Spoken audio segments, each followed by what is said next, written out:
நல்வாழ்வை கொண்டு வரும்.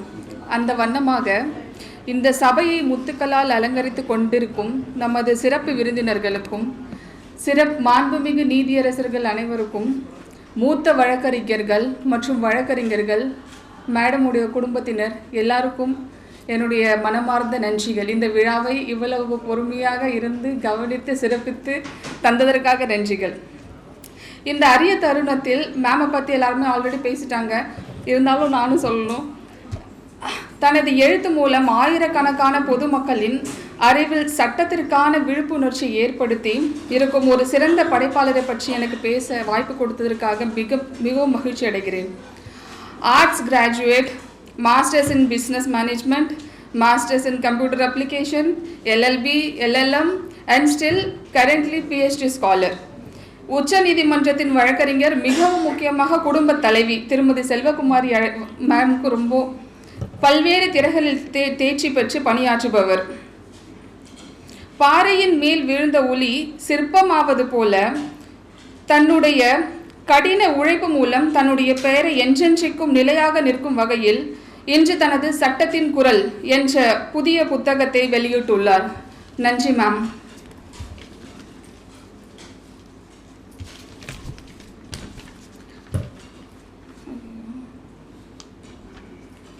வளரும் பயிர் முளையிலே தெரியும் என்பது போல தன்னுடைய வாழ்க்கையின் எல்லா நிலைகளிலும் முன்மாதிரியாகவே இருந்து வந்துள்ளார்.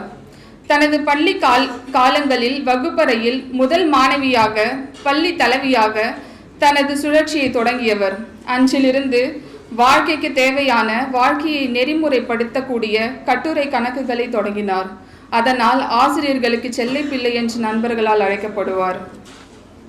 வருமுன்னர் காவாதான் வாழ்க்கை, எரிமுன்னர் வைத்தாறு போல கெடும் என்பதை மனதில் கொண்டு தன்னுடைய விடாமுயற்சியால் தொடங்கிய பயணம் திருமணம் வரை தமிழ்நாட்டு மக்களுக்கானதாக இருந்தது. இந்த அறிவை தேசம் முழுவதும் கொண்டு செல்ல திட்டமிட்டானோ என்னவோ இறைவன்.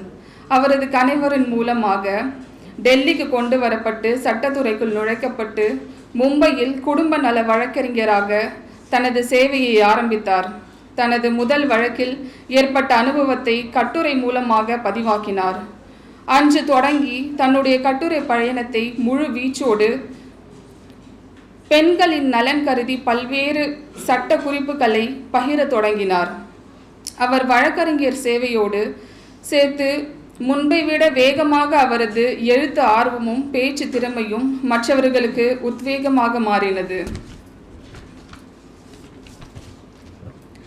சட்டம் சொல்வது என்ன என்ற தலைப்பில் வணக்க மும்பை, தமிழ் வாழ இதழில், பொதுநல சட்டங்கள் மாத இதழ் பத்திரிகைகள், பெண்களின் குரல், சட்டம் போன்ற தலைப்புகளில் பல்வேறு கட்டுரைகளை எழுதியும், ராணி, மின்மினி போன்ற பல மாத இதழ்களுக்கு விழிப்புணர்வு கட்டுரைகள், பேப்பர்ஸ் கட்டுரைகள், தமிழில் மட்டுமல்லாமல் ஆங்கிலத்திலும் வெளிவரும், திருப்பூரிலிருந்து வெளிவரும் நெட் இந்தியாவில் ஆங்கில கட்டுரைகள் போன்றவற்றை எழுதி ஊக்குவித்தார்.